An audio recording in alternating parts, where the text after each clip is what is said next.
Remarks of the President after throwing the switch to dedicate the Flaming Gorge Dam from Romney Airport in Salt Lake City, Utah, September 27, 1963.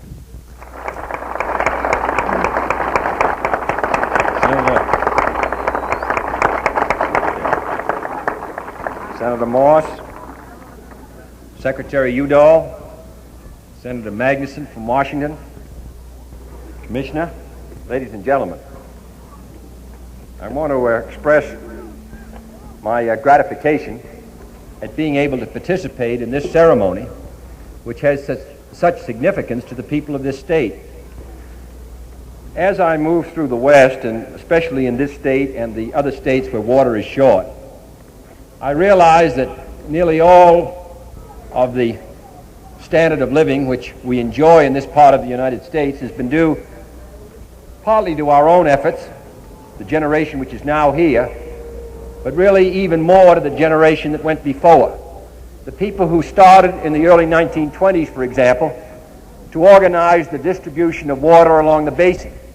The people who began to talk many years ago about what we're now putting into practice.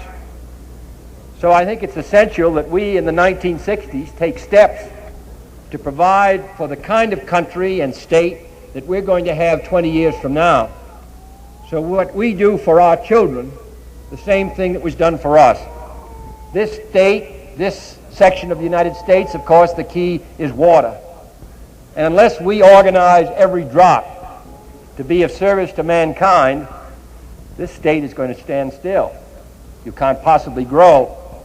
Once the water level remains the same, once the amount of water you have for use for irrigation and reclamation and power remains the same, this state stands still. So water is the key. The management of water, I think, is the key that will open a very bright future. You will only perceive it very slightly in the next few years. But those who come after you, they'll know it, and they'll remember with appreciation. I'm particularly glad because Senator Morse has preached the doctrine of the wise use of water with, I think, more vigor almost than any member of the United States Senate. He's chairman of the subcommittee on irrigation and reclamation. He learned this lesson the hard way, as anyone must who lives here. I come from a section of the country where we waste water, where we seek ways to get rid of it, where we seek to have it go to the ocean as quickly as possible. It's just the reverse here. And therefore, those of us who come from a section where water is in surplus, I think it's valuable for us to come and feel that hot sun and fly over this country and see only on occasion where there are water resources, and then realize how important this project is. But the important thing to remember is for 50 years, men have been talking about this project. It's now a reality. What are we going to do now so that 50 years from now, the people who live in Utah and the United States will feel that in the early 60s, we made the proper decision for the management of our resources. So this is going to make a profound difference to this state. It stands in the finest traditions of federal state cooperation and public and private coordination. This is going to be a tremendous lake, which will be a great recreational attraction, which will bring people from all over the state and all over this part of the West. But it's not limited to its power, storage, or recreational use. We must depend upon this kind of action for growth.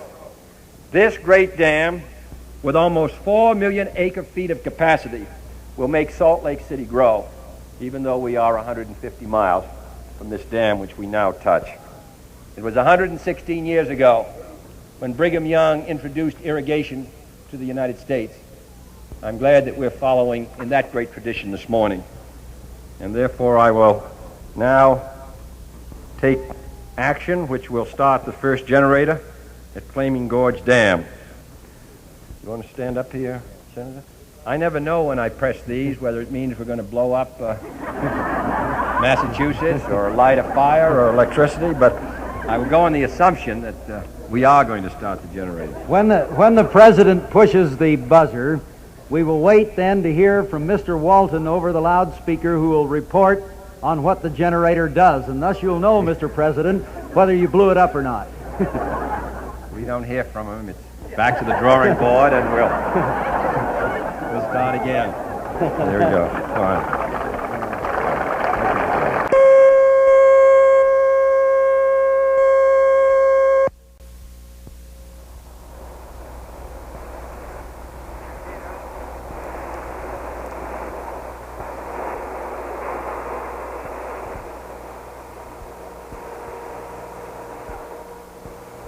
Mr. President, the generator is now running at full speed.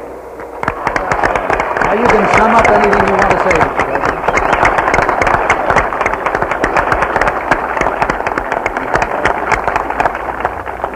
President. This gives you an idea of how difficult the life of a president is. We do this all day. Thank you very much.